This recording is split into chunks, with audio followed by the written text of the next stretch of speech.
మనం కూడా అంతే. మళ్ళీ పుట్టిన వాళ్ళం వెళ్ళిపోవడం ఖాయం. మళ్ళీ జన్మ ఎత్తితే ఇలాగే లయన్స్ క్లబ్ మెంబర్గా పుడతామని ఏం లేదండి, ఇలాగే ప్రవచనకర్తగా పుడతామని ఏం లేదండి, ఇలాగే సహస్రావధానం చేస్తామని కూడా ఏం లేదండి. ఈ వైభవం, ఈ దుఃఖం ఏదైనా కానీ ఈ జన్మలో ఉండే దుఃఖాలు సుఖాలు ఏవి అక్కడ ఉంటాయని లేదండి. అక్కడన్నీ మళ్ళీ కొత్తగా ఉంటాయి ఖచ్చితంగా.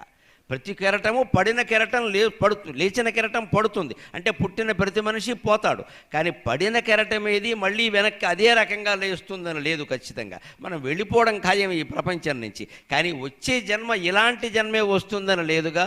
ఇప్పుడు అదృష్టవశాత్తు మనుషులుగా పుట్టాం, అన్నానికి వస్త్రానికి లోటు లేని కుటుంబంలో పుట్టాం. ఎంత అదృష్టం అండి.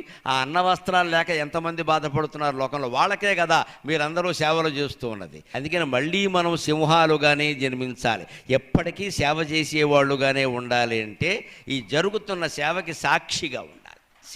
సింహాలుగానే బతకాలి, ఎన్ని జన్మలెత్తినా సింహాలుగానే ఉంటాం.